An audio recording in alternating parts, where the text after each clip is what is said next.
నమస్కారం ఘంటారావానికి స్వాగతం. ముందుగా ప్రధానాంశాలు. కేంద్ర జలశక్తి మంత్రి సిఆర్ పాటిల్తో సీఎం భేటీ. తుమ్మిడిహెట్టి ఎత్తు పెంపునకు మహారాష్ట్రను ఒప్పించాలని విజ్ఞప్తి.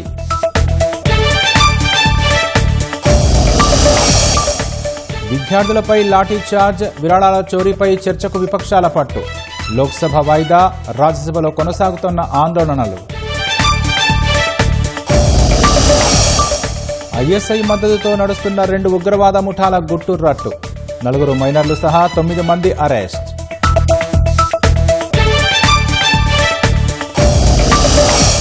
ఇరాన్ అధ్యక్షుడు సుప్రీం లీడర్ మధ్య రహస్య భేటీ. కారులో చీకటి ఉండడంతో ఖమేనీయేనా కాదా అని అనుమానం.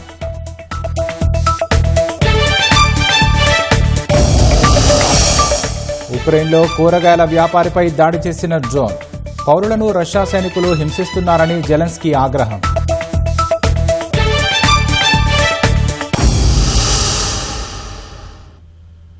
జలశక్తి శాఖ మంత్రి సిఆర్ పాటిల్తో సీఎం రేవంత్ రెడ్డి భేటీ అయ్యారు. ఇందుకు సంబంధించిన మరింత సమాచారం మా ప్రతినిధి అరుణ్ అడిగి తెలుసుకుందాం. అరుణ్, చెప్పండి, సిఆర్ పాటిల్తో సీఎం రేవంత్ రెడ్డి భేటీపై మీ వద్ద ఉన్న తాజా సమాచారం ఏంటి? సిఆర్ పాటిల్ కేంద్ర జలశక్తి మంత్రితో కొద్దిసేపటి క్రితం రేవంత్ రెడ్డి భేటీ గారు ప్రధానంగా తుమ్మిడిహట్టికి సంబంధించినటువంటి విషయంలో రాష్ట్ర ప్రభుత్వం ముందడుగు వేస్తున్నటువంటి పరిస్థితుల్లో అందుకు సంబంధించినటువంటి అనుమతులు ప్రక్రియకు ఎలాంటి విఘాతం లేకుండా ప్రాజెక్టు నిర్మాణానికి పూర్తిగా సహకరించాలని చెప్పి కోరుతున్నారు. ప్రధానంగా ఈ ప్రాజెక్టుకు సంబంధించి తుమ్మిడిహట్టి వద్ద నిర్మించాల్సినటువంటి ప్రాజెక్టుకు సంబంధించిన విషయంలో మహారాష్ట్రను ఒప్పించేటువంటి బాధ్యత కేంద్ర మంత్రి తీసుకోవాలని చెప్పి సీఎం రేవంత్ రెడ్డి ప్రధానంగా కోరుతున్నారు. గతంలో మహారాష్ట్ర ఇందుకు ఒప్పుకుందని 150 మీటర్ల వరకు ఎత్తుతో ఈ ప్రాజెక్టు నిర్మిస్తే తెలంగాణలోని అన్ని ప్రాంతాలకు గ్రావిటీ ద్వారా నీటి సరఫరా కొనసాగుతుంది. ఎక్కడ ఎత్తిపోతల సరఫరా చేయాల్సినటువంటి అవసరం లేకుండానే ఉంటుందని, గ్రావిటీ ద్వారా ఎత్తిపోయటం వల్ల అన్ని రకాల ఉపయోగం జరుగుతుంది అని చెప్పి కేంద్ర మంత్రికి సీఎం రేవంత్ రెడ్డి ఇచ్చినటువంటి విజ్ఞాపనపత్రంలో పేర్కొన్నారు. దాంతో పాటుగా మహారాష్ట్రకు కూడా ఎక్కడ ఎలాంటి విఘాతం జరగదని, గతంలో మహారాష్ట్ర ఒప్పుకున్నటువంటి విధంగానే ఇప్పుడు కూడా జరుగుతుంది కాబట్టి గత ఒప్పందం ప్రకారమే ఎక్కడ ఎలాంటి ఇబ్బందులు లేకుండా ముంపు ప్రాంతాలు నిర్ణయించిన మేరకే కొనసాగుతుందని, 148 మీటర్ల ఎత్తు నిర్మాణానికి మహారాష్ట్ర అంగీకరించింది కాబట్టి మరో 2 మీటర్ల ఎత్తుకు కూడా అంగీకరించేలా కేంద్రమే చొరవ తీసుకోవాలని రేవంత్ రెడ్డి కోరుతున్నారు. దీని కొనసాగింపుగానే 150 మీటర్ల ముంపు వచ్చినప్పటికీ 148 మీటర్లైనా 150 మీటర్లైనా 1000 హెక్టార్ల లోపే ముంపు ప్రాంతం ఉంటుంది కాబట్టి అది మహారాష్ట్రలో ఇప్పటికే ఒప్పుకున్నందున 150 మీటర్ల ఎత్తుకు సరిపడా మహారాష్ట్ర ఒప్పించే విధంగా తుమ్మిడిహట్టి ప్రాజెక్టు నిర్మాణం ద్వారా ఎలాంటి అదనపు ఖర్చులు లేకుండా రాష్ట్రంలో తాగునీటికి ఇబ్బందులు తలెత్తకుండా గోదావరి వాటర్ ను సద్వినియోగం చేసుకునే అవకాశం ఉంటుంది కాబట్టి అందుకు సంబంధించినటువంటి విషయాలపై కూడా చర్చిస్తున్నట్టుగా తెలుస్తా ఉంది. దాని కొనసాగింపుగానే పాలమూరు రంగారెడ్డి ఎత్తిపోతల ప్రాజెక్టుకు జాతీయ హోదా కల్పించాలని చెప్పి గతంలో కూడా ముఖ్యమంత్రి రేవంత్ రెడ్డి కోరారు. అందుకు సంబంధించినటువంటి విషయాలపై కూడా చర్చిస్తున్నట్టుగా తెలుస్తాం. ధన్యవాదాలు అరుణ్. లోక్సభలో వాయిదాల పర్వం కొనసాగుతోంది. ఢిల్లీలో విద్యార్థులపై లాఠీచార్జ్ సహా అయోధ్యలో చందా చోర్ అంశంపై చర్చించాలని విపక్షాలు పట్టుబట్టగా లోక్సభ ప్రారంభమైన కాసేపటికే వాయిదా పడింది. ఈ 2 అంశాలపై కేంద్ర హోంమంత్రి అమిత్ షా ప్రకటన చేయాలని విపక్షాలు డిమాండ్ చేశాయి. కొందరు ప్రతిపక్ష ఎంపీలు నిల్చొని పెద్ద ఎత్తున నినాదాలు చేశారు. సభ సజావుగా సాగేందుకు సహకరించాలని స్పీకర్ కోరగా ప్రతిపక్షాలు వినకపోవడంతో సభ మధ్యాహ్నం 2 గంటలకు వాయిదా పడింది.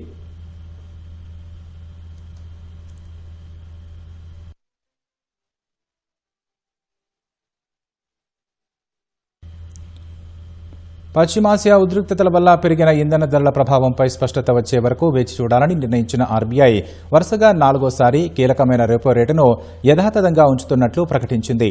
ఆర్బీఐ గవర్నర్ సంజయ్ మల్హోత్రా నేతృత్వంలోని 6 సభ్యుల ద్రవ్య పరపతి విధాన కమిటీ తమ తటస్థ వైఖరిని కొనసాగించాలని ఏకగ్రీవంగా నిర్ణయించింది.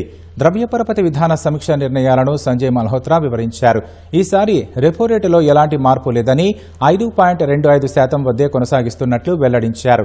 ప్రపంచవ్యాప్తంగా అనిశ్చితి వాతావరణం ఉన్నప్పటికీ భారత ఆర్థిక వ్యవస్థ బలంగా ఉందని పేర్కొన్నారు. ప్రస్తుత ఆర్థిక సంవత్సరానికి దేశ జీడీపీ వృద్ధి రేటు అంచనాను 6.7% పెంచగా ద్రవ్యోల్బణం 5% నమోదు కావచ్చని ఆర్బీఐ అంచనా వేసింది. ఈ ఏడాది ఫిబ్రవరి, ఏప్రిల్, జూన్లో జరిగిన సమీక్షల్లోనూ వడ్డీ రేట్లను ఆర్బీఐ యథాతథంగా ఉంచింది.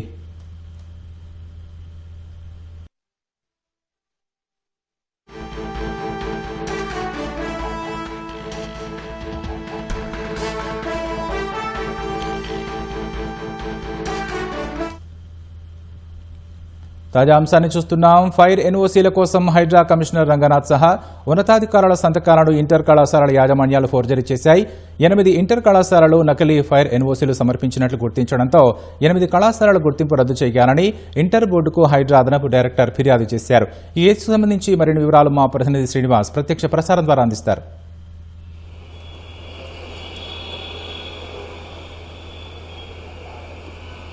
ఇంటర్ బోర్డ్ కళాశాలలకు సంబంధించి ఎన్ఓసీలు ఏవైతే కళాశాలలకు సంబంధించిన ఫైర్ ఎన్ఓసీలు ఉంటాయో అవన్నీ కూడా సంతకాలు ఉన్నతాధికారుల సంతకాలు ఎన్ఓసీలపై ఉన్నతాధికారుల సంతకాలు ఫోర్జరీ అయినట్లుగా హైడ్రా గుర్తించింది. ఈ మేరకు హైడ్రా అధికారులు పోలీసులకు ఫిర్యాదు చేశారు. పోలీసులు కేసు నమోదు చేసి ఈ విషయంలో లోతుగా దర్యాప్తు చేస్తున్నారు. అయితే ప్రధానంగా చూసినట్లయితే ఇంటర్ బోర్డులోని 8 ప్రైవేట్ కళాశాలల సంతకాలు ఫోర్జరీ అయినట్లు ముందుగా హైడ్రా గుర్తించింది. అయితే వీటి ఎన్ఓసిని కాలపరిమితి అయిపోవడంతో రెన్యువల్ కోసం కాలేజీ యాజమాన్యం హైడ్రాని సంప్రదించడంతో ఈ మొత్తం వ్యవహారం కూడా అంటే అప్పుడు హైడ్రా అధికారులకు దీనిపై అనుమానం వచ్చింది. అయితే దీనిపై అనుమానం రావడంతో దీన్ని ఈ విషయంలో లోతుగా పరిశీలించగా ఇది సంతకం ఫోర్జరీ అయినట్లుగా హైడ్రా అధికారులు గుర్తించారు. ఇందుకు సంబంధించి మొత్తం ఎన్ఓసీలు అన్నింటినీ పరిశీలించగా ప్రస్తుతానికైతే 8 కళాశాలల యాజమాన్యాలు ఈ సంతకాలు ఫోర్జరీ అయినట్లుగా గుర్తించారు. ఫోర్జరీ అయినవే వీటిని సబ్మిట్ చేసినట్టుగా హైడ్రా అధికారులు గుర్తించారు. దీంతో హైడ్రా అధికారులు లేక్ పోలీస్ స్టేషన్లో ఫిర్యాదు చేశారు. ఇందుకు సంబంధించి కేసు నమోదైంది. ప్రస్తుతం పోలీసులు కేసును లోతుగా దర్యాప్తు చేస్తున్నారు. అయితే దాదాపుగా 100కు మించి కూడా ఉండవచ్చు ఇటువంటి ఎన్ఓసీలన్నీ కూడా ఫోర్జరీ అయినట్లు హైడ్రా అనుమానిస్తోంది.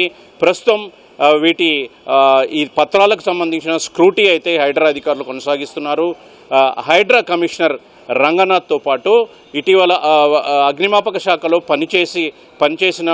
పనిచేసి బదిలీ అయిన మరో ఉన్నతాధికారి సంతకంతో పాటుగా జీహెచ్ఎంసీ కమిషనర్ కర్ణన్ సంతకం కూడా ఫోర్జరీ అయినట్లు అధికారులు అనుమానిస్తున్నారు. ఇందుకు సంబంధించి పూర్తి పరిశీలన జరుగుతోంది. పూర్తిగా దర్యాప్తు చేస్తున్నారు, లోతుగా దర్యాప్తు చేస్తున్నారు. అయితే ఈ కళాశాలల యాజమాన్యాలు ప్రైవేట్ కళాశాలల యాజమాన్యాలు ఈ దళారులను ఆశ్రయించడంతో దళారులు ఈ విధంగా ఫోర్జరీ చేసిన పత్రాలను కళాశాలలకు అందజేసినట్లుగా తెలుస్తోంది. అయితే మొత్తంగా ఇందులో పాత్రదారులు ఎవరు, సూత్రధారులు ఎవరు, మొత్తం వ్యవహారం ఎలా కొనసాగింది అనే అంశంపై అయితే ప్రస్తుతం లేక్ పోలీసులు లోతుగా దర్యాప్తు చేస్తున్నారు. దాదాపు 100కు పైగా కళాశాలలు ఈ విధంగా నిరభ్యంతర సర్టిఫికెట్లపై సంతకాలు ఫోర్జరీ జరిగినట్లుగా పోలీసులు అనుమానిస్తున్నారు. ఇందుకు సంబంధించి మరింత లోతుగా దర్యాప్తు చేస్తున్నారు. అయితే ఈ ప్రస్తుతం 8 కళాశాలలను ఏవైతే గుర్తించారో వాటి అనుమతిని రద్దు చేయాలని ఇప్పటికే హైడ్రా అధికారులు పోలీసులకు విజ్ఞప్తి చేశారు. పోలీసులు కూడా ఈ వ్యవహారంలో మరింత లోతుగా పరిశీలిస్తున్నారు. ఇప్పటికే కొంతమంది కళాశాలల యాజమాన్యాలను పోలీసులు ప్రశ్నిస్తున్నట్టు సమాచారం. మరోవైపు ఈ కేసు పూర్తి స్థాయిలో దర్యాప్తు కొనసాగితే ఇందులో అసలైన సూత్రధారులు ఎవరు అనే విషయం అయితే వెలుగులోకి రానుంది. ప్రస్తుతం అయితే కేసు నమోదు చేసుకున్న పోలీసులు దర్యాప్తు చేస్తున్నారు. అయితే ఈ విషయం ఫోర్జరీ విషయం బయటపడడంతో ప్రస్తుతం ఇది కలకలం రేపుతుందని చెప్పవచ్చు. హైడ్రా అధికారులుగా కూడా ఒక్కసారిగా కంగుతిన్న పరిస్థితి. 2025-26 విద్యా సంవత్సరానికి సంబంధించి ఈ విధంగా ఫోర్జరీ జరిగినట్లయితే అధికారులు అనుమానిస్తున్నారు. మొత్తం ఎన్ని కళాశాలలు ఈ విధంగా ఫోర్జరీ పత్రాలు సమర్పించాయి అనే విషయంలో అయితే పోలీసులు పూర్తి స్థాయిలో దర్యాప్తు కొనసాగిస్తున్నారు. ఇది ప్రస్తుతం అయితే నిరభ్యంతర సర్టిఫికెట్లపై ఫోర్జరీకి సంబంధించిన అంశంలో తాజా పరిస్థితి. Over to you. ధన్యవాదాలు శ్రీనివాస్. తెలంగాణ భవన్లో హరీష్ రావు మాట్లాడుతున్నారు. ప్రత్యక్ష ప్రసారం ద్వారా చూద్దాం. మేము ఇచ్చిన అనుమతులు రద్దు చేయాలని ఎజెండాలోకి పెట్టినారు. అంటే నేను చంద్రబాబు గారు మీరు ఏది చెప్పేది నిజం? టీవీల ముందు వచ్చి నేను తెలంగాణ ప్రాజెక్టులు అడ్డుకోలేదు, గోదావరి ప్రాజెక్టులకు నేను వ్యతిరేకం కాదని చెప్పిన మాట నిజమా? ఈ లేఖలు నిజమా? ఈరోజు ఏ రకంగా జీఆర్ఎంబీ ఎజెండాలు వచ్చిందండి? ఆంధ్రప్రదేశ్ ప్రతిపాదిస్తే తెలంగాణ ఇచ్చిన అనుమతులు రద్దు చేయాలని వచ్చింది. ఇవాళ కేంద్ర ప్రభుత్వానికి మా ప్రాజెక్టులన్నీ ఆపండి అని చెప్పి మీ ప్రభుత్వం లేఖ రాస్తుంది. అంటే ఇవాళ మీరు మీ మాటలకు చేతలకు పొంతన లేకుండా పోయింది. ఇవాళ మీరు తెలంగాణ నోటికాడ బుక్కను లాక్కునే ప్రయత్నం చేస్తున్నారు చంద్రబాబు నాయుడు గారు. ఇది తెలంగాణ హక్కులను కాలరాయడం. కేంద్రం మీ చేతుల్లో ఉందని కేంద్రాన్ని అడ్డం పెట్టుకొని ఇవాళ తెలంగాణ నోటి బుక్కను లాక్కుంటే ప్రయత్నం చేస్తున్నారు. ఊరుకో తెలంగాణ. ఇది పోరాటాలతో తెచ్చుకున్నాం. నీళ్ల కోసం ఆనాడు కేసీఆర్ గారి నాయకత్వంలో, జయశంకర్ గారి నేతృత్వంలో ఆ రోజు ఎంతో పోరాటం చేసి మేము తెలంగాణ తెచ్చుకున్నాం. నీళ్ళలో అన్యాయం జరిగితే తెలంగాణ ఊరుకోదు. ఇంత జరుగుతుంది అంటే ఇప్పుడు మీరు ఆలోచించండి. సీతారామ అంటే మొత్తం ఖమ్మం జిల్లాకు అన్యాయం చేయడం, కాళేశ్వరం అనుమతులను రద్దు చేయడం అంటే సగం తెలంగాణకు అన్యాయం చేయడం. హైదరాబాద్ మంచినీళ్లు, కరీంనగర్ జిల్లా, వరంగల్ జిల్లా, నల్గొండ జిల్లా, మెదక్ జిల్లా, పార్ట్ ఆఫ్ నల్గొండ జిల్లా మొత్తం ఇవాళ నీళ్లు సాగునీటికి దూరం చేసేటువంటి కుట్ర జరుగుతూ ఉన్నది ఈరోజు. అదేవిధంగా గూడెం లిఫ్ట్ అంటే మంచిర్యాల జిల్లాకు నాకు అన్యాయం జరుగుతుంది. మోడికుంట వాగు అగైన్ ఖమ్మం జిల్లా, చిన్న కాళేశ్వరం శ్రీధర్ బాబు గారి నియోజకవర్గం. ఆనాడు 10 ఏళ్ళు కాంగ్రెస్ ఉన్న అధికారంలో ఉన్న చిన్న కాళేశ్వరంకు మీరు అనుమతులు తేలే, మేము అనుమతులు తెచ్చినాం చిన్న కాళేశ్వరంకు. ఆ చిన్న కాళేశ్వరం అనుమతులు కూడా రద్దు చేయాలని ఇవాళ ఆంధ్రప్రదేశ్ ప్రతిపాదిస్తుంది. తెలంగాణ మౌనంగా దాని ఎజెండాలో చేరుస్తుంది. GRMB means it is not Andhra Pradesh. GRMB అంటే 2 రాష్ట్రాలు అందులో ఉంటాయి. 2 రాష్ట్రాల ఇంజనీర్లు ఉంటారు. కేంద్ర ప్రభుత్వ అధికారి చైర్మన్గా ఉంటారు. మరి తెలంగాణ ఇంజనీర్లు ఏం చేస్తున్నట్టు ఈ ఎజెండాలోకి ఎట్లా వచ్చింది? అంటే మీరు అంగీకరించిండ్రా? మీ అంగీకారంతోనే ఇది ఏర్పడ్డదా అని చెప్పి ఈరోజు మేము అడగాల్సి వస్తూ ఉంది. అంటే ముఖ్యంగా ఆంధ్రప్రదేశ్, కేంద్రంలో ఉన్న బీజేపీ ప్రభుత్వం ఇద్దరు కుమ్మక్కు రాజకీయాలతోనే ఈరోజు ఇది ఎజెండాలోకి వచ్చింది. ఆంధ్రప్రదేశ్ మరియు కేంద్రం కలిసే ఈరోజు తెలంగాణ గొంతు కొయ్యాలని చూస్తూ ఉన్నారు. ఈ విషయాన్ని ఇవాళ కేంద్ర మంత్రి కిషన్ రెడ్డి గారు కూడా చెప్పాలి. దీనికి మీరు కూడా భాగస్వామ్యమా? తెలంగాణ ప్రయోజనాలు కాపాడే బాధ్యత తెలంగాణ మంత్రిగా కిషన్ రెడ్డి గారికి, బండి సంజయ్ గారికి ఉందా లేదా? తెలంగాణ బీజేపీ ఎంపీలు మరి తెలంగాణ హక్కులు కాపాడడానికి ముందుకొస్తారా రారా? ఇక్కడ ఇంపార్టెంట్ పాయింట్ ఏంటంటే అసలు జిఆర్ఎంబి అనేది కేంద్ర ప్రభుత్వంలో ఒక చిన్న పార్ట్, ఒక వృక్షానికి ఒక ఆకు లాంటిది. అసలు జిఆర్ఎంబి కేంద్ర ప్రభుత్వానికి ఎట్లా నిర్దేశిస్తుంది?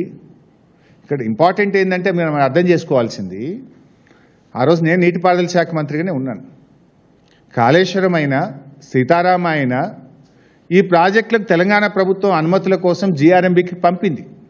అప్పుడు ఆంధ్రప్రదేశ్ కూడా కంప్లైంట్లు పెట్టింది. జిఆర్ఎంబి కూడా తన కామెంట్స్ను కేంద్ర ప్రభుత్వానికి పంపింది. వీళ్ళందరి పరిశీలించిన తర్వాత సెంట్రల్ వాటర్ కమిషన్, కేంద్ర ప్రభుత్వం మనకు టీఏసీ ఇచ్చింది.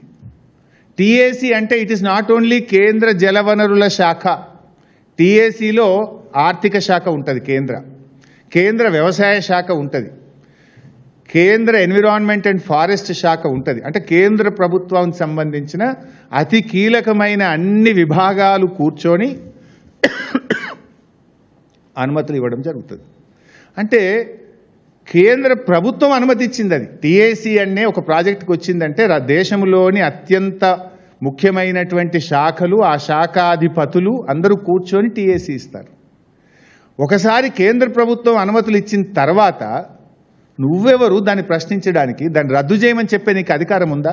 Already you have given your comments. After examining your comments only government of India has given all the clearances for these projects.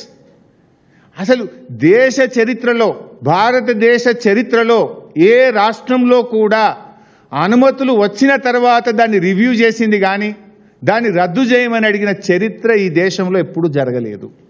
ఈ దేశ చరిత్రలో ఎప్పుడూ జరగలేదు. ఫస్ట్ టైం ఇన్ ఇండియా ఇగో తెలంగాణకు ఇచ్చిన 7 ప్రాజెక్టుల అనుమతులు రద్దు చేయాలి, రివ్యూ చేయాలి అని ఆంధ్రప్రదేశ్ ప్రతిపాదిస్తుంది, జిఆర్ఎంబి ఎజెండాలు తెస్తుంది. అంటే కుక్క తోకనాడిస్తుందా, తోక కుక్కనాడిస్తుందా? కేంద్ర ప్రభుత్వం పెద్దదా, జిఆర్ఎంబి పెద్దదా? How GRMB will put it into the agenda? How dare they have? ఎందుకంటున్నా అంటే ఇవాళ ఒకవేళ ఆంధ్రప్రదేశ్ ప్రతిపాదించిందే కుట్రతోననుకో, జిఆర్ఎంబి ఏం చెప్పాలండి? ఇవి ఆల్రెడీ మేము మా కామెంట్స్ ఇచ్చినాము, మీరు అబ్జెక్షన్స్ చెప్పిండ్రు, వీటన్నిటిని పరిశీలించిన తర్వాతనే కేంద్ర ప్రభుత్వం ఈ ప్రాజెక్టులకు అనుమతి ఇచ్చేసింది, no more discussion on this అని చెప్పాలి కదా. దాని ఎజెండాలు ఎట్లా పెడతారు? ఒకటి, పెట్టే ముందు తెలంగాణని సంప్రదించరా? 2, 3, జిఆర్ఎంబీలు ఉన్న తెలంగాణ ఇంజనీర్లు ఎందుకు మౌనంగా దీన్ని ఎజెండాలో పెట్టడానికి మీరు అంగీకరించిండ్రు? అంటే రేవంత్ రెడ్డి పరోక్షంగా దీన్ని ఒప్పుకున్నాడా? రేవంత్ రెడ్డి సహకారంతోనే ఇది ఎజెండాలోకి వచ్చిందా అనేటువంటి అనుమానం కలుగుతూ ఉంది ఈరోజు. అసలు ఇవి పోతే ఏమైనా ఉంటుందా? సగం తెలంగాణ ఆగమైపోతుంది, హైదరాబాద్కు మంచినీళ్ళు దొరకవు, ఖమ్మం జిల్లా ఆగమైపోతుంది. మీకన్నా సోయి ఉందా? మీరు పరిపాలన చేస్తున్నారా? ఏం చేస్తున్నారు? అసలు ఎంత ధైర్యం ఉంటే ఇది ఎజెండాలు వస్తుందండి? గుండె రగిలిపోతుంది ఒక ఉద్యమకారుడిగా. ఇలా తెలంగాణలో ఉన్న ఏ ఉద్యమకారుడైనా సరే, తెలంగాణ పౌరుషం ఉన్న ఏ వ్యక్తికైనా కూడా ఇలా ఆవేశం వస్తుంది ఈ ఎజెండా చూస్తూ ఉంటే. మీరు ఏం చేస్తున్నారు అసలు? ఇలా బీజేపీ నాయకులు కూడా దీన్ని స్పందించాలి. ఇది ఏ రకంగా అంటే మీ కిషన్ రెడ్డి గారు, బండి సంజయ్ గారు, యూ హ్యావ్ ద రెస్పాన్సిబిలిటీ. ఎట్లా పెడుతుంది జిఆర్ఎంబీ ఎజెండాలు? దీన్ని రివ్యూ చేయండి, జిఆర్ఎంబీని పిలవండి, ఇది ఏ రకంగా ఎజెండాలో వచ్చిందో అడగండి. అంటే ఆంధ్రప్రదేశ్ చెప్పంగానే జిఆర్ఎంబీ పెట్టేస్తుందా? తెలంగాణ ఈ దేశంలో ఒక రాష్ట్రం కాదా? రాజ్యాంగపరమైన హక్కులు తెలంగాణకు లేవా? ఇష్టం ఉన్నట్టుగా బుల్డోజ్ చేస్తామంటే ప్రపంచంలో, దేశంలో ఎక్కడ లేని విధంగా ఒక అన్ని అనుమతులు వచ్చిన ప్రాజెక్టును రివ్యూ చేసిన ప్రాజెక్ట్ ఈ దేశంలో ఎక్కడన్నా ఉందా? 7 ప్రాజెక్టుల అనుమతులే రివ్యూ చేస్తామనే పరిస్థితి వస్తే అసలు ఈ రాష్ట్రం పరిస్థితి ఏంది? ఈ రాష్ట్రం నుంచి కేంద్ర మంత్రులుగా, ఈ రాష్ట్రం నుంచి ఎంపీలుగా ఉన్న వ్యక్తులు ఏం చేస్తున్నట్టు? What is happening? ఇవాళ దీని మీద ఆలోచించాలి. ఒకవేళ బీజేపీ స్పందించకపోతే మేం పోరాటం చేయాల్సి వస్తుంది. ఇవాళ మీరు కూడా చంద్రబాబుకు భయపడి కేంద్ర మంత్రులు, బీజేపీ మరి పెదవులు మూసుకుంటారా, తెలంగాణ ప్రయోజనాలు కాపాడతారా కూడా ఇవాళ బీజేపీ కూడా తేల్చుకోవాల్సినటువంటి అవసరం ఉంది. ఎందుకంటే ఇక్కడ బాధ కలిగేది ఏంటంటే కాంగ్రెస్ గురించి అందరికీ అర్థమైపోయింది. మీరు కొత్త అనుమతులు ఒక్కటి తేలేదు, 3 ఏళ్లలో ఒక్క టీఎంసీకి తెచ్చింది లేదు. వార్దా ప్రాజెక్టు డిపిఆర్ వాపస్, సమ్మక్క సాగర్ డిపిఆర్ వాపస్, అడిషనల్ 1 టీఎంసీ కాళేశ్వరం డిపిఆర్ వాపస్, పాలమూరు రంగారెడ్డి డిపిఆర్ వాపస్. డిపిఆర్లు వెనక్కు తెచ్చుడు తప్ప మీరు ఒక్కటని అనుమతి తెచ్చింది లేదు. మేము ఆ రోజు కష్టపడి శక్తియుక్తులను ఉపయోగించి ఎంతో జాగ్రత్తగా 383 టీఎంసీలు ఒక గోదావరిలో మేము అనుమతులు తెచ్చాం. అవి ఇవాళ రద్దు చేసే పరిస్థితి వచ్చింది.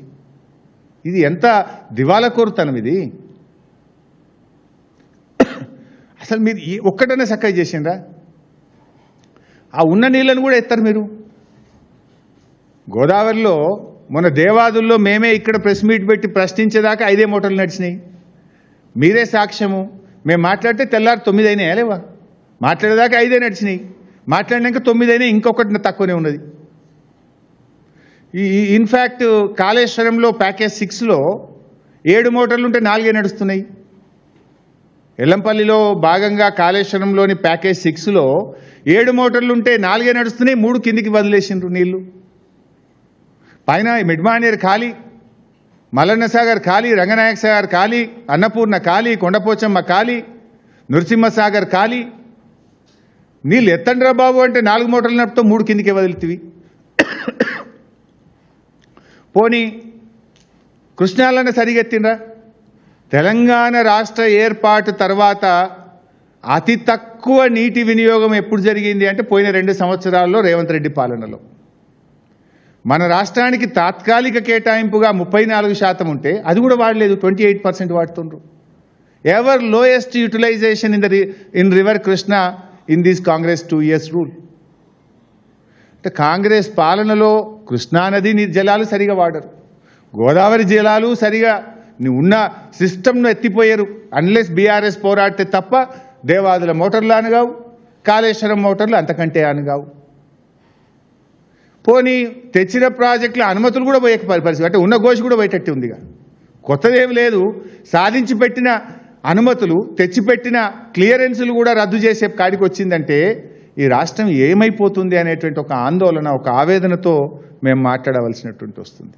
చేయాల్సిన పనులు చేయరు, వెకిలి మాటలు, వెకిలి చేష్టలు తప్ప ఒక్కటైనా సరిగా చేసేటువంటి పరిస్థితి లేదు.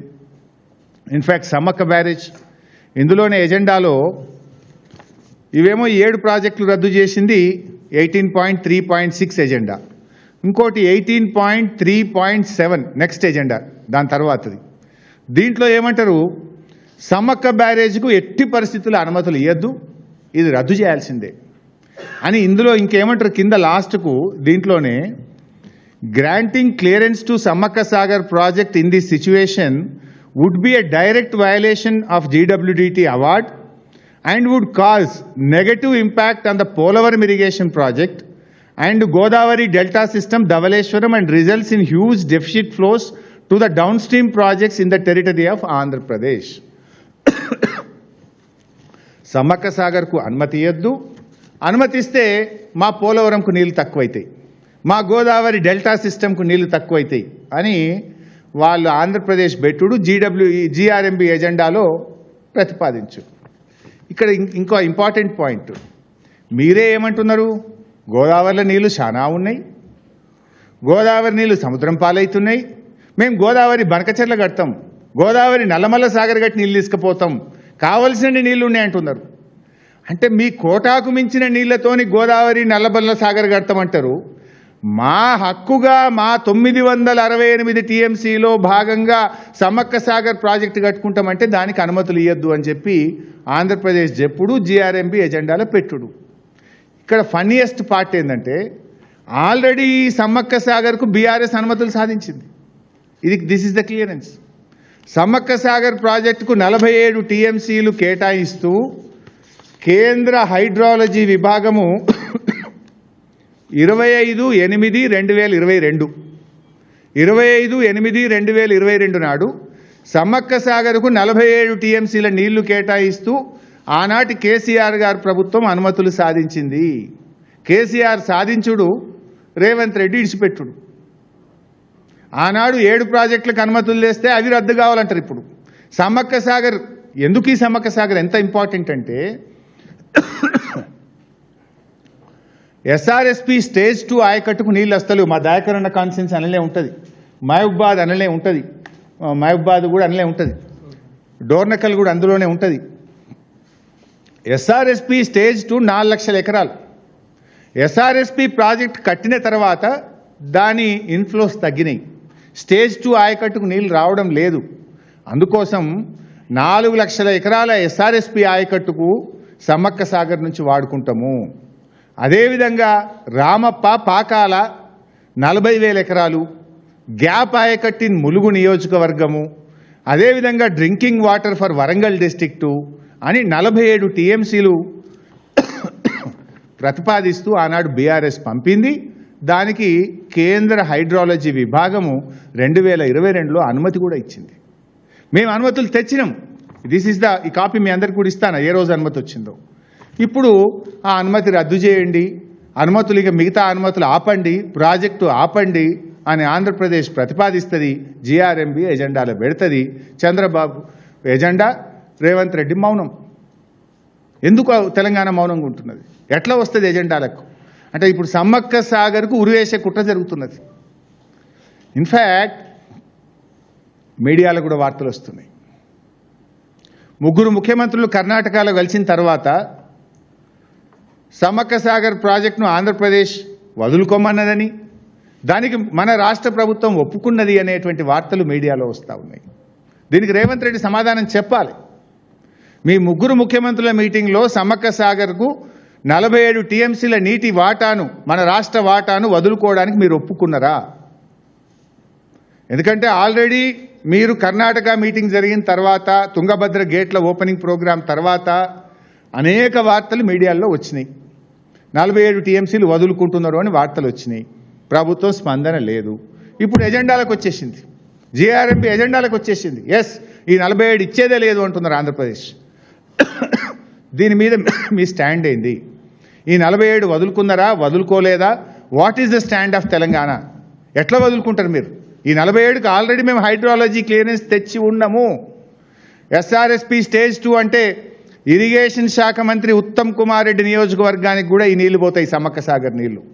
హుజూర్ నగర్, కోదాడ, సూర్యాపేట, తుంగతుర్తి ఆ నియోజకవర్గాలకు కూడా నీళ్లు వెళ్తాయి. నీళ్ల మంత్రి నియోజకవర్గానికే కిందికి నీళ్లు వస్తుంటే మరి పట్టి ఉంటుందా, పట్టి లేదా మీకు?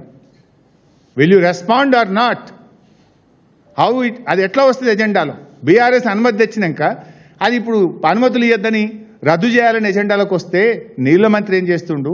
మరి ముఖ్యమంత్రి నువ్వు లోపల ఏమైనా ఒప్పుకున్నావా, ఒప్పుకోలేదా? ఎక్కడి నుంచి ఇది ఎజెండాలు వచ్చింది? ఈ లీకులేంది? ఈ వార్తల మీద ప్రభుత్వం క్లారిటీ ఇవ్వాలి. సమ్మక్క సాగర్ అనుమతులు సాధించాలి. ఈ ఎజెండా రద్దు కావాలి. ఫస్ట్ ఆఫ్ ఆల్ పార్లమెంట్లో పోరాడాలి మీరు. ఎజెండా రద్దు కావాలి. దీని మీద వారం రోజులైంది. ఎజెండా వచ్చినాక ఇది ఎట్లా పెడతారు ఎజెండాలని రాష్ట్ర ప్రభుత్వం అడగదా? మీకు వచ్చి వారమైంది. వారం నుంచి కనీసం ఎట్లా పెడతారా, మా ఏం ఎంత ధైర్యం మీకు అని అడిగే దమ్ము లేదా మీకు? చేత కాదా? ఎందుకు మౌనంగా ఉంటున్నారు? ఇప్పుడు మేము అడగంగానే నిన్న డేట్ వేసి మళ్ళీ ఉత్తరం రాస్తాడు ఈయనగా. ఇప్పటిదాకా ఏం జరిగినాయో మేము చూసినాం. గోదావరి బనకచెర్ల, గోదావరి నల్లమల్ల సాగర్ అనేక ప్రాజెక్టుల విషయంలో బీఆర్ఎస్ మాట్లాడంగానే 2 రోజుల కింద డేట్ వేసి ఉత్తరాలు రాస్తుంటారు. డ్రామాలు కాదు, నిజాయితీగా రాష్ట్ర హక్కులు కాపాడండి, రాష్ట్ర ప్రయోజనాలు నిలబడండి. ఈ ఎజెండా నిజం కాదా చెప్పండి? ఎజెండా నిజం కాదా చెప్పండి? ఎట్లా వస్తుంది ఈ ఎజెండా?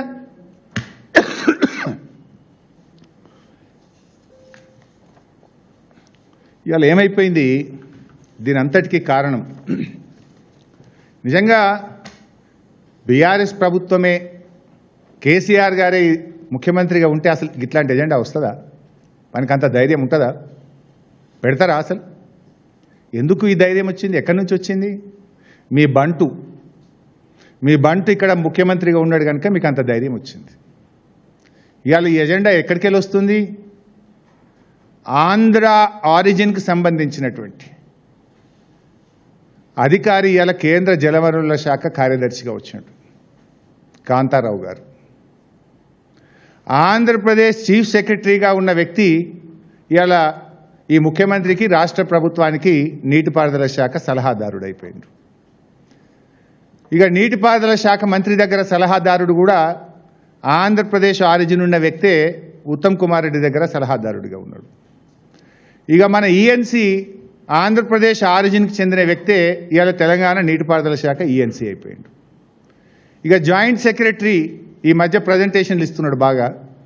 ఆంధ్రప్రదేశ్ ఆరిజిన్కి చెందిన వ్యక్తే సెక్రటరియట్లో చక్రం తిప్పే జాయింట్ సెక్రటరీ ఇరిగేషన్గా ఉన్నాడు. ఇక మొత్తం సిస్టమే వీళ్ళ చేతిలో అయిపోయింది. ఇక ఎక్కడ తెలంగాణ హక్కులు కాపాడతారు? అసలు ఏం జరుగుతుంది రాష్ట్రంలో? బీఆర్ఎస్ ఉండుంటే ఈ ఎజెండా పెట్టే పరిస్థితి ఉండునా? అసలు పెట్టు ఆ ధైర్యం ఉంటుందా వాళ్ళకు? ఇలా ఆంధ్రప్రదేశ్ ఇంత ధైర్యంగా మన ప్రాజెక్టులను అడ్డుకుంటుంటే నీటిపారుదల శాఖ మంత్రి మౌనం, ముఖ్యమంత్రి మౌనం. ఇక్కడ ఇంకో ఇంపార్టెంట్ పాయింట్ మీరు గమనించాలి.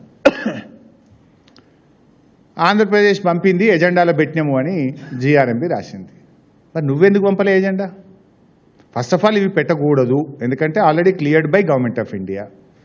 నెంబర్ 2, గోదావరి బనకచెర్ల మీద నువ్వు ఎట్లా కడతావు, దాన్ని ఆపాలి, దాన్ని గోదావరి బనకచెర్ల ప్రాసెస్ సిడబ్ల్యూసి చెయ్యొద్దు అని తెలంగాణ కూడా రాయొద్దా? రాస్తే మరి జిఆర్ఎంబి ఎజెండాలో రావద్దా? ఎందుకు గోదావరి బనకచెర్ల మీద, నల్లమల్ల సాగర్ మీద సైలెంట్గా ఉన్నావు? నువ్వెందుకు దీన్ని ఎజెండాలో పెట్టలేదు? ఈ అక్రమ ప్రాజెక్టును ఆపాలని తెలంగాణ ఎందుకు అడగలేదు అని మేము సూటిగా అడుగుతా ఉన్నాం.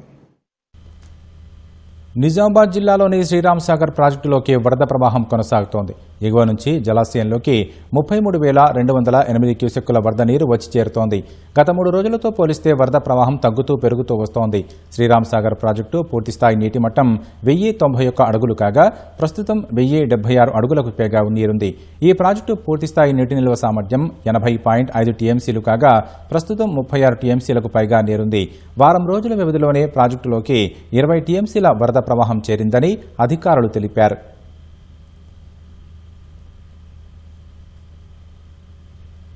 పెద్దపల్లి జిల్లా అంతర్గాం మండలం శ్రీపాద ఎల్లంపల్లి ప్రాజెక్టులో జలకళ సంతరించుకుంది. ఎగువన కురుస్తున్న భారీ వర్షాలతో కడెం ప్రాజెక్టు ద్వారా ఎల్లంపల్లి ప్రాజెక్టులోకి వరద నీరు వచ్చి చేరుతోంది. దీంతో ప్రాజెక్టు పూర్తిగా నిండు కుండలా మారింది. ప్రస్తుతం ప్రాజెక్టు ఇన్ఫ్లో 5,158 క్యూసెక్కులు కాగా 12,880 క్యూసెక్కుల వరదను దిగువకు వదులుతున్నారు.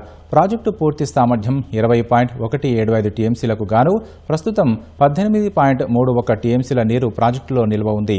గోదావరి నది పరివాహక ప్రాంతంలో ఉన్న గ్రామాల ప్రజలు, రైతులు, మత్స్యకారులు, గొర్రెల కాపరులు అప్రమత్తంగా ఉండాలని అధికారులు హెచ్చరికలు జారీ చేశారు. శ్రీశైలం జలాశయానికి వరద ప్రవాహం కొనసాగుతోంది. జూరాల నుంచి శ్రీశైలానికి 2,45,000 క్యూసెక్కుల వరద ప్రవాహం వస్తోంది. శ్రీశైలం జలాశయం పూర్తిస్థాయి నీటి మట్టం 885 అడుగులు కాగా ప్రస్తుత నీటి మట్టం 863.90 అడుగులకు చేరింది. శ్రీశైలం జలాశయం పూర్తిస్థాయి నీటి నిల్వ 215 టీఎంసీలు కాగా ప్రస్తుతం 118 టీఎంసీల నీటి నిల్వ ఉంది. శ్రీశైలానికి వరద ప్రవాహం కొనసాగుతుండటంతో ఎడమగట్టు జల విద్యుత్ కేంద్రంలో విద్యుత్ ఉత్పత్తి ప్రారంభించారు. విద్యుత్పత్తి చేసి 4,267 క్యూసెక్కుల నీటిని నాగార్జున సాగర్కు విడుదల చేస్తున్నారు. కల్వకుర్తి ఎత్తిపోతల పథకానికి 800 క్యూసెక్కుల వరద నీరు వదులుతున్నారు. ఇటీవల కురిసిన భారీ వర్షాలకు కామారెడ్డి జిల్లా పోచారం ప్రాజెక్టు పూర్తిస్థాయి నీటి మట్టానికి చేరుకొని అలుగు పారుతోంది. ప్రాజెక్టు ఎగువ ప్రాంతాల్లో లింగంపేట పెద్దవాగు ఉధృతంగా ప్రవహించడంతో ప్రాజెక్టుకు భారీ వరద వచ్చి చేరింది. పోచారం ప్రాజెక్టు పూర్తిస్థాయి నీటి మట్టం 21 అడుగులు కాగా నిలువ సామర్థ్యం 1.82 టీఎంసీలు కాగా ప్రస్తుతం పూర్తిస్థాయిలో నీరు చేరడంతో అదనపు వరద జలాలు అలుగుపై నుంచి కిందకు విడుదలవుతున్నాయి. ఎల్నినో ప్రభావం వల్ల వర్షాలు కురుస్తాయో లేదోనని ఆందోళనలో ఉన్న ఆయకట్టు రైతులు ప్రాజెక్టు పూర్తిస్థాయిలో నిండి అలుగు పారడంతో హర్షం వ్యక్తం చేస్తున్నారు.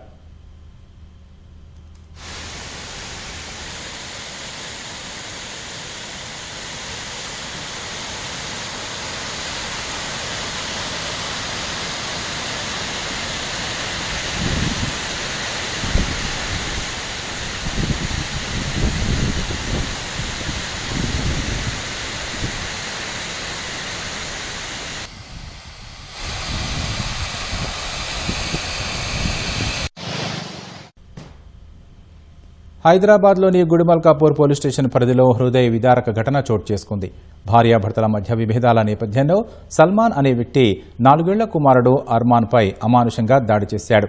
PVNR express way pillar number 104 సమీపంలో బాలుడి తలను పిల్లర్కు బలంగా కొట్టి అనంతరం పైకి ఎత్తి నేలపై పడేసినట్లు స్థానికులు తెలిపారు.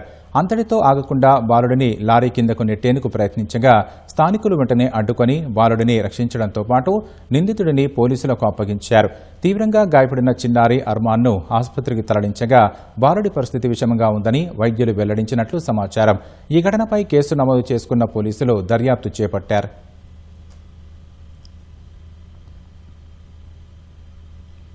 ఖమ్మం జిల్లా మధురలోని యూనియన్ బ్యాంకులో ప్రమాదవశాత్తు అగ్ని ప్రమాదం జరిగింది. బ్యాంకులో నుంచి పొగలు బయటికి రావడంతో స్థానికులు అగ్నిమాపక శాఖ అధికారులకు సమాచారం అందించారు. ఘటనాస్థలికి చేరుకున్న అగ్నిమాపక సిబ్బంది మంటలను అదుపులోకి తీసుకువచ్చారు. ప్రమాదంలో బ్యాంకులో ఉన్న ఏసీలతో పాటు సీలింగ్ కాలిపోయింది. కౌంటర్లు కొన్ని అగ్నికి ఆహుతయ్యాయి. అయితే స్ట్రాంగ్ రూమ్ భద్రంగానే ఉన్నట్లు బ్యాంకు సిబ్బంది తెలిపారు.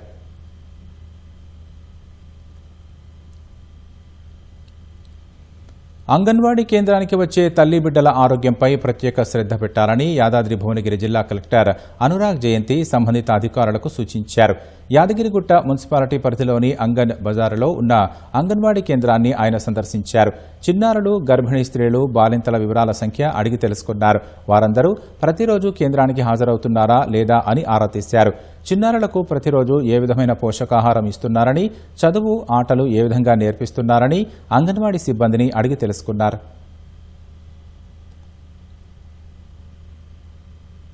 నిజామాబాద్లోని ఆ వాగు ఒకప్పుడు వ్యవసాయానికి వెన్నుదన్నుగా నిలిచింది.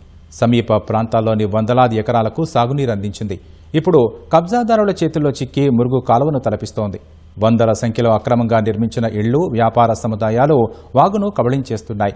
వాగును రక్షించాలని పౌర సమాజం కోరినా కబ్జాల పరంపర మాత్రం మితిమీరిపోతోంది. అధికారుల నిర్లక్ష్యం కారణంగానే ఆక్రమణల పర్వం దర్జాగా కొనసాగుతోందని స్థానికులు ఆరోపిస్తున్నారు. నిజామాబాద్లో వ్యవసాయానికి ఆసరాగా నిలిచిన పులాంగు వాగు ఇప్పుడు మురుగు కాలువను తలపిస్తోంది. నగరం నడిబొడ్డు నుంచి ప్రవహించే విశాలమైన వాగు కుచించుకుపోతోంది. వాగుకు ఇరువైపులా ఇళ్లను నిర్మిస్తున్నా అధికారులు చూసి చూడనట్లుగా వ్యవహరిస్తున్నట్లు ఆరోపణలు వెల్లువెత్తుతున్నాయి.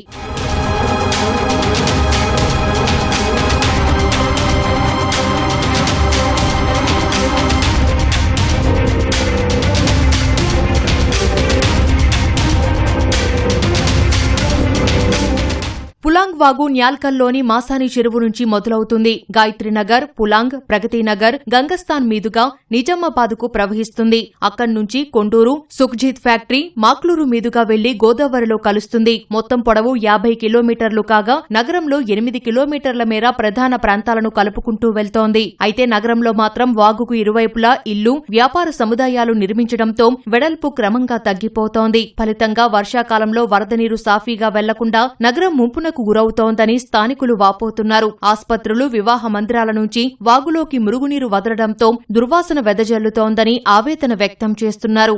ఈ పులాంగ్ వాగ్ అనేది ఇప్పుడు మురికికి ఒక కేర్ ఆఫ్ అడ్రస్ గా మారింది. ఎందుకంటే అక్కడే మన మంచిప్ప నుండి గోదావరి దాకా పోయే తీరంలలో విపరీతంగా ఫ్యాక్టరీలు ఉన్నాయి. అదేవిధంగా చాలా వరకు అటు కళాశాలలు కావచ్చు, అటు ఫంక్షన్ హాల్లు కావచ్చు, చాలా వరకు కబ్జాకు గురైన ఉన్నది. మన మున్సిపల్ సంబంధించిన అధికారులు మన ప్రజల నుంచి పన్నులు వసూలు చేస్తూ ఉన్నారు. కానీ ఆ పన్నుల ద్వారా మరి ప్రజలకు సంబంధించిన ఆరోగ్య భద్రత కూడా చేపట్టాల్సిన బాధ్యత మున్సిపల్ అధికారులది, జిల్లా అధికారులది ఉన్నది. పులాంగ్ వాగు ఎంత పరిధిలో ఉంది, దానికి సంబంధించిన బౌండరీలు ఏ రకంగా ఉన్నాయి అనేది కనీసం చూడకుండా వ్యవహరిస్తూ ఉన్నారు. దీంట్లో చాలా పెద్ద పెద్ద వ్యాపారవేత్తలు, విద్యా సంస్థల వాళ్ళు, దీంతోపాటు కొన్ని కార్పొరేట్ ఆసుపత్రుల వాళ్ళకి సంబంధించినటువంటి వాళ్ళు కూడా ఈ కబ్జాలో ఉండడం వల్ల అధికారులు కేవలం చోద్యం చూస్తున్నటువంటి పరిస్థితి ఉందని చెప్పి మేము దీన్ని తీవ్రంగా ఖండిస్తున్నాం. వెంటనే పులాంగ్ వాగుకు సంబంధించినటువంటి పరిధి ఏదైతే ఉందో ఆ పరిధిని వెంటనే బౌండరీలో దానికి సంబంధించినటువంటి ఏదైతే రాళ్లు పాతి పెట్టడం, దానికి గోడలు కట్టే రకంగా పులాంగ్ వాగుని రక్షించాలి. హైదరాబాద్లో హైడ్రా తరహాలో నిర్ణయం తీసుకొచ్చి ఈ పులాంగ్ వాగును కాపాడాలని చెప్పేసి మేము ఈ ప్రభుత్వ అధికారులని అడుగుతా ఉన్నాం. వినాయక్ నగర్ కాలనీలోని 100 ఫీట్ల రోడ్డు వద్ద బఫర్ జోన్ను ఆక్రమించి పదుల సంఖ్యలో నిర్మాణాలు చేపట్టారు. ఇలాంటి నిర్మాణాల వల్లే 3 ఏళ్ల క్రితం కురిసిన భారీ వర్షాలకు వాగు సమీప ప్రాంతాల్లోని ఇళ్లు రాత్రికి రాత్రే ముంపునకు గురయ్యాయి. హుటాహుటిన బాధితులను అధికారులు పునరావాస కేంద్రానికి తరలించారు. ఇప్పటికైనా ఆక్రమణలు తొలగించి వాగును పునరుద్దరించాలని నగరవాసులు కోరుతున్నారు. వరద ప్రవాహం దిగువకు సాఫీగా వెళ్లేలా పూడిక తీయించి చెత్తతో పాటు చెట్లను తొలగించాలని విజ్ఞప్తి చేస్తున్నారు. ఈ పులాంగ్ వాగు పొంటి ఉన్నటువంటి కొన్ని పాఠశాలలు, ఇప్పుడు స్టార్ వరల్డ్ పాఠశాల కానివ్వండి, అట్లాగే మిగతా పాఠశాలలు, అట్లాగే బ్లూమింగ్ బర్డ్స్ పాఠశాల కూడా కబ్జా చేసి ఈరోజు వాగులోకి చొచ్చుకొచ్చినటువంటి పరిస్థితి ఉన్నది.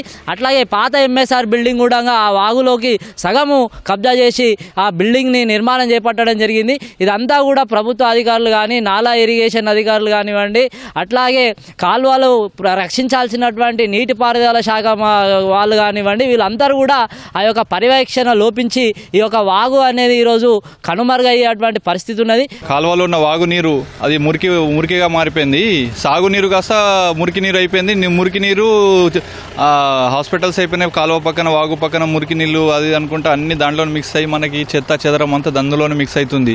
దానివల్ల ఏమైపోతుందంటే వర్షం పడ్డ తర్వాత ఆ వాసన, దుర్వాసన, కొత్త రోగాలు రావడము, కొత్తగా ఆరోగ్యం ఖరాబ్ అవ్వడం, చిన్నపిల్లల్ని బయటకు తీసుకెళ్లాలంటేనే భయం వేస్తుంది. మన నిజామాబాద్ కూడా అభివృద్ధి చెందిందా లేదా ఎవరైనా చూడాలనుకుంటే ఆ యొక్క వెళ్ళేటప్పుడు ఆ యొక్క నీట్నెస్ తోటే మనకు తెలుస్తుంది. కాబట్టి దాన్ని నీట్గా ఉంచి మనని మళ్ళీ పూర్వకాలంలో ఎలా ఉండేనో, మన ఇప్పుడు హైదరాబాద్లో ఎట్లా ప్రక్షాళన చేస్తున్నారో మన నిజామాబాద్లో కూడా అట్లనే ప్రక్షాళన చేసి మోడర్నైజ్ చేసి కబ్జాలను ఆపి ఎవరైతే పులాంగ్ వాగు ఉందో దాని చుట్టుపక్కల ఉన్న కబ్జా మొత్తంని తీసేసి మన హైడ్రా లెక్కనే నిజామాబాద్లో కూడా సంస్కరణలు తీసుకొస్తే మన వాగు మనకి మళ్ళీ సురక్షితంగా ఇంతకుముందు ఎలా ఉండేనో అలా రానికి పరిష్కారం దొరుకుతుందని నా మనవి సార్. ఉన్నతాధికారులు స్పందించి చర్యలు చేపడితే పులాంగ్ వాగుకు పూర్వ వైభవం వస్తుందని స్థానికులు అంటున్నారు. రాష్ట్రానికి భారీగా ఆదాయం సమకూరుస్తున్న వాణిజ్య పన్నుల శాఖ మౌలిక వస్తువుల లేమితో సతమతమవుతోంది. అనేక కార్యాలయాల్లో కంప్యూటర్ల కొరతతో పాటు ఫర్నిచర్ కొరత వేధిస్తోంది. ఉద్యోగులు మరింత సమర్థంగా పనిచేయాలంటే మౌలిక సదుపాయాలు కీలకమని చెప్పొచ్చు. సిబ్బందికి అవసరమైన సాంకేతిక పరికరాలు, సదుపాయాలు కల్పిస్తే సేవల నాణ్యత పెరగడంతో పాటు ఆదాయ వృద్ధికి మరింత బలం చేకూరే అవకాశం ఉంది. రాష్ట్ర ఖజానాకు వాణిజ్య పన్నుల శాఖ వెన్నెముకగా నిలుస్తోంది. ఈ ఏడాది జూలైలో రికార్డు స్థాయి జీఎస్టీ వసూళ్లు నమోదు చేసి రాష్ట్ర ఆదాయ వృద్ధిలో కీలక పాత్ర పోషించింది. జీఎస్టీ వసూళ్ల పెరుగుదలలో తెలంగాణ దేశంలోనే ముందంజలో ఉంది. రికార్డు స్థాయిలో రాబడి సమకూరుస్తున్న వాణిజ్య పన్నుల శాఖలో ఉద్యోగులకు మాత్రం మౌలిక వసతులు తగిన స్థాయిలో ఉన్నాయా అంటే లేవనే సమాధానమొస్తోంది. కంప్యూటర్ల దగ్గర నుంచి ఫర్నిచర్ వరకు అరకొరగా ఉండడంతో సేవల్లో జాప్యం ఏర్పడుతోందని ఉద్యోగులు ఆందోళన వ్యక్తం చేస్తున్నారు.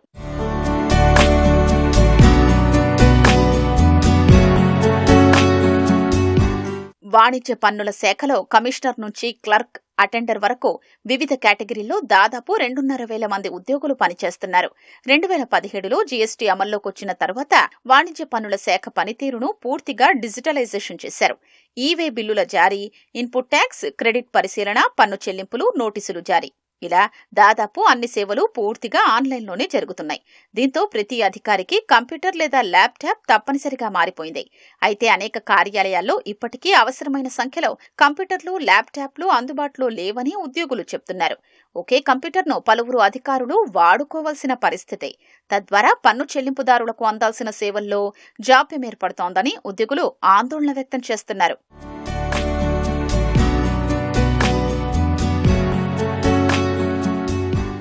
వాణిజ్య పన్నుల శాఖ కార్యాలయాల్లో కంప్యూటర్ల కొనుగోలుకు గతంలో ప్రభుత్వం నిధులు కేటాయించింది.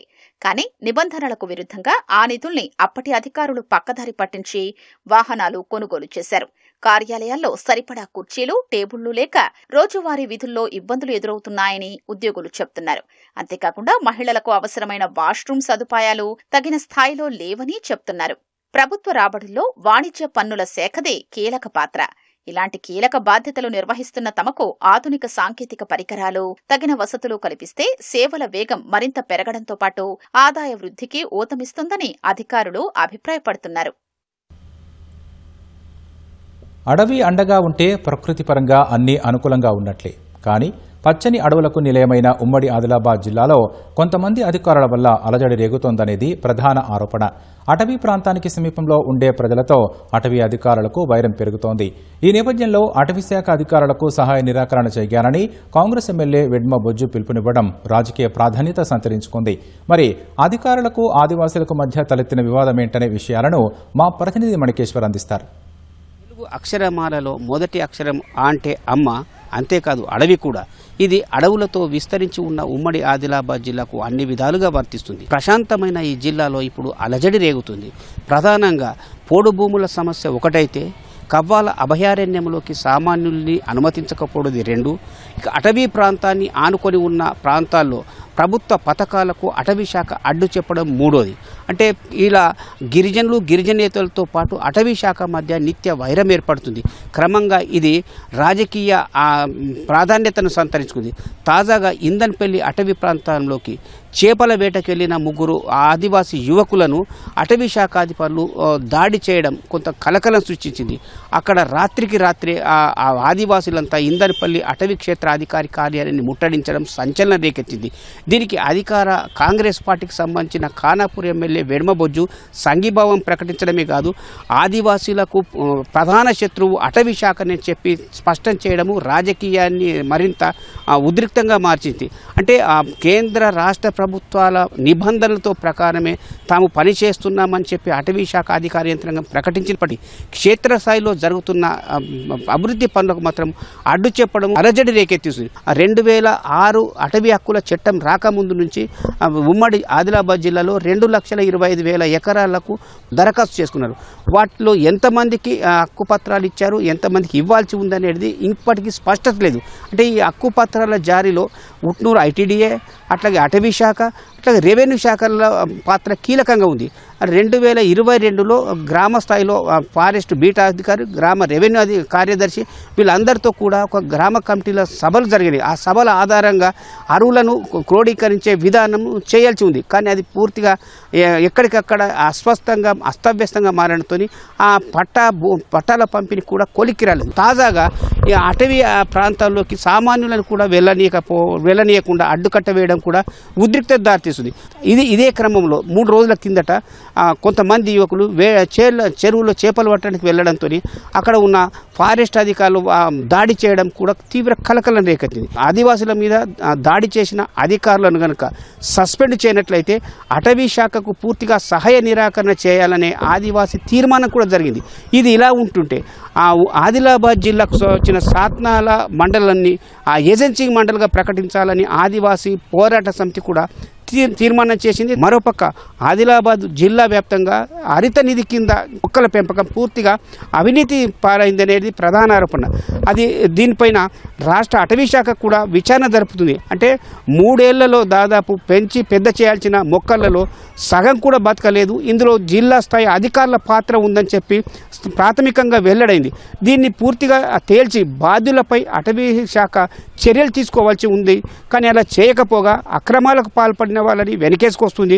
కానీ చిన్న సమస్యలకు అంటే చిన్న పనుల విషయం అడవులోకి వెళ్తున్న ఆదివాసులనైతేనేమి గిరిజన నేతలపై చర్యలు తీసుకుంటూ లేదా కేసులు నమోదు చేస్తుందనే ఆందోళన తీవ్రతరం అవుతుంది. ఉన్నతాధికార యంత్రాంగం కనుక ఒక బాధ్యతాయుతంగా పనిచేసి ఉమ్మడి ఆదిలాబాద్ జిల్లాలో ఉన్న అటవీ సమస్యలకు ప్రధాన కారణం ఏంటి, అందులో ఎవరు తప్పు ఏమిటున్నది, అధికారులు తీసుకుంటున్న చర్యలు ఏంటి, స్థానికంగా ఉన్న ప్రజల భావన ఏంటి అనేది తేల్చాలనే ప్రయత్నం ఎక్కడ జరగలేదు. దాంతోనే అటు గిరిజనులు ఆదివాసులే కాకుండా గిరిజనేతల నుంచి కూడా అటవీ శాఖ పట్టించుకోకపోవడమే సమస్య జటిలం కావడానికి మరింత కారణమవుతుంది. ఇప్పటికైనా ఉన్నతాధికారులు అంటే ప్రధానంగా బాసర కాళేశ్వరం జోన్లో ఉన్న CCFలు, హైదరాబాద్లో ఉండే PCCF లాంటి వాళ్ళు ఈ జిల్లాలో జరుగుతున్న అంశాలను పరిగణ తీసుకొని క్షేత్రస్థాయిలో సమస్యలను పరిష్కరించేందుకు కొంత చొరవ చూపితే మేలు చేసినట్లు అవుతుంది. ఇది ఇక్కడి పరిస్థితి. కెమెరామెన్ కిరణ్తో Mani, ETV news, photo studio. July 23 నాటి ప్రధాని మోదీ వీడియోను ఫేస్బుక్ నుంచి తాత్కాలికంగా తొలగించడం ప్రకంపనలు సృష్టిస్తోంది.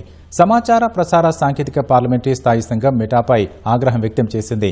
ఈ వ్యవహారంలో మెటా CEO జుకర్బర్గ్ క్షమాపణ చెప్పాలని, బాధ్యులపై కఠిన చర్యలు తీసుకోవాలని 3 రోజుల అల్టిమేటం జారీ చేసింది. లేకుంటే భారత్లో పొందుతున్న సేఫ్ హార్బర్ రక్షణను రద్దు చేస్తామని హెచ్చరించింది. బీజేపీ ఎంపీ నిషికాంత్ దుబే అధ్యక్షతన సమావేశమైన స్థాయి సంఘం ప్రధాని మోదీ పోస్టు చేసిన వీడియోను తొలగించడం ప్రజాస్వామ్యంపై జరిగిన దాడిగా పేర్కొంది. 140 కోట్ల మంది భారతీయుల గొంతుకైన ప్రధాని వీడియోను బ్లాక్ చేయడం సాధారణ అంశం కాదని స్పష్టం చేసింది. కేవలం మెటా మాత్రమే కాకుండా Google, YouTube, X, WhatsApp, Instagram, Snapchat తదితర సామాజిక మాధ్యమాలన్నీ భారత చట్టాలకు లోబడి కార్యకలాపాలు సాగించారని స్థాయి సంఘం స్పష్టం చేసింది. ముఖ్యంగా చిన్నారులపై లైంగిక వేధింపుల మెటీరియల్, మహిళలపై జరుగుతున్న నేరాలకు సంబంధించిన కంటెంట్పై కఠినంగా వ్యవహరించాలని మెటాను ఆదేశించింది. పాకిస్తాన్ నిఘా సంస్థ ISI మద్దతుతో నడుస్తున్న 2 ఉగ్రవాద ముఠాల గుట్టును పంజాబ్ పోలీసులు రట్టు చేశారు. ఈ ఆపరేషన్లో 4 మైనర్లు సహా మొత్తం 9 మందిని పోలీసులు అరెస్టు చేశారు. నిందితులు రైల్వే ట్రాక్ల సమీపంలో నిఘా కెమెరాలు ఏర్పాటు చేసి ఆ దృశ్యాలను విదేశాల్లో ఉన్న తమ హ్యాండర్లకు పంపుతున్నట్లు పోలీసుల దర్యాప్తులో వెల్లడైంది. ఈ ఘటనకు సంబంధించి అమృత్సర్లోని మూకంపుర, ఎయిర్పోర్ట్, C డివిజన్ పోలీస్ స్టేషన్లలో FIRలు నమోదయ్యాయి. ఈ నెట్వర్క్తో సంబంధమున్న ఇతర వ్యక్తులను గుర్తించడానికి, వారి ఆర్థిక లావాదేవీలు, ఇతర ఉగ్రవాద కార్యకలాపాలపై పోలీసులు ప్రస్తుతం లోతైన విచారణ జరుపుతున్నారు.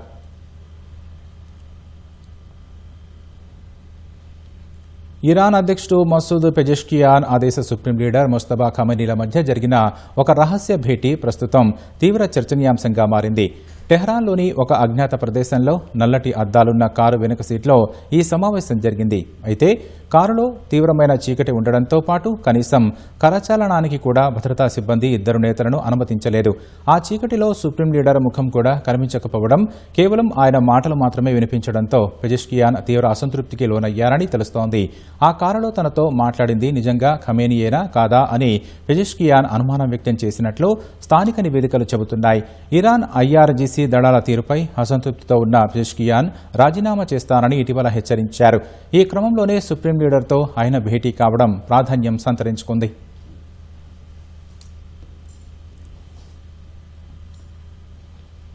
ఉక్రెయిన్ రాజధాని కీవ్తో పాటు పరిసర ప్రాంతాలపై రష్యా మరోసారి విరుచుకుపడింది. రాత్రి నుంచి తెల్లవారుజాము వరకు రష్యా బలగాలు క్షిపణులు, డ్రోన్లతో జరిపిన భీకర దాడుల్లో 15 మంది ప్రాణాలు కోల్పోగా మరో 42 మందికి పైగా గాయపడ్డారు. ఉక్రెయిన్ అత్యవసర సేవల విభాగం ఈ మేరకు అధికారిక వివరాలను వెల్లడించింది.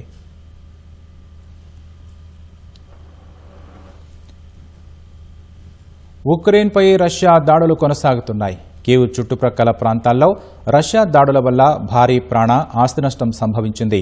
కీవ్ పరిసర ప్రాంతాల్లోనే 14 మంది మరణించగా 27 మంది గాయపడ్డారు.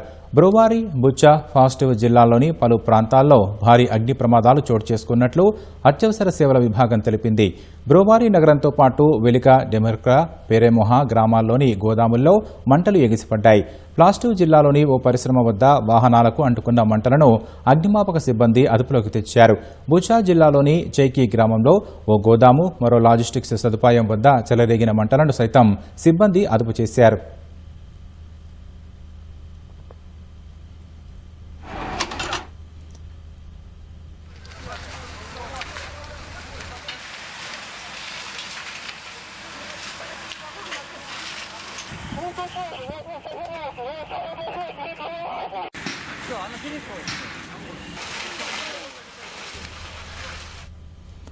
అటు కీవ్ నగరంలో ఒకరు చనిపోగా 15 మంది గాయపడ్డారని కీవ్ సిటీ మిలిటరీ అడ్మినిస్ట్రేషన్ ప్రకటించింది. పలు జిల్లాల్లో దాడుల వల్ల చెలరేగిన మంటలన్నింటినీ అత్యవసర సిబ్బంది ఆర్పేశారు. రష్యా, ఉక్రెయిన్ మధ్య జరుగుతోన్న ఈ యుద్ధం ఇప్పుడు సరికొత్త దశలోకి ప్రవేశించిందని ఉక్రెయిన్ అధ్యక్షుడి సలహాదారు సెర్హీ అభిప్రాయపడ్డారు. శత్రువులు ఎలాంటి విచక్షణ లేకుండా దాడులకు తెగబడుతున్నారని ఆరోపించారు.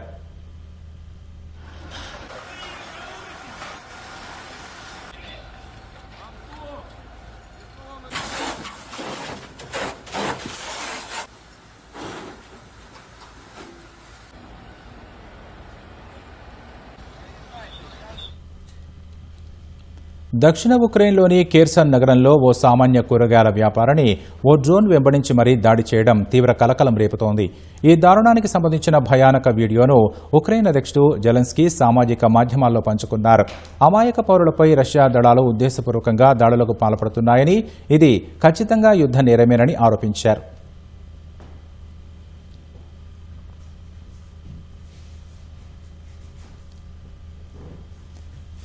భయానక డ్రోన్ దాడిలో బాధితుడైన యూరి అనే వ్యాపారి తన ప్రాణాలను అరచేతిలో పెట్టుకుని పరుగులు తీయాల్సిన పరిస్థితి ఏర్పడింది.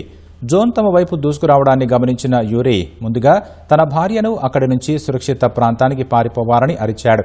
తాను కేవలం కూరగాయలు అమ్ముకునే సామాన్యుడినని, తన వద్ద ఎలాంటి ఆయుధాలు లేవని డ్రోన్ కెమెరాకు చేతులు చూపుతూ ప్రాధేయపడ్డాడు. ప్రాణభయంతో కారు వెనుక దాక్కునేందుకు ప్రయత్నించినప్పటికీ ఆ డ్రోన్ అతడిని వెంబడించి మరీ కారును ఢీకొట్టి పేలిపోయింది. ఈ దాడిలో యూరి వీపు, చేతులు, కాళ్లకు తీవ్ర గాయాలయ్యాయి. చుట్టుప్రక్కల ఎక్కడా బాంబు షెల్టర్లు కూడా లేకపోవడంతో ఆ క్షణాలు అత్యంత భయానకంగా గడిచాయని బాధితుడు తెలిపాడు.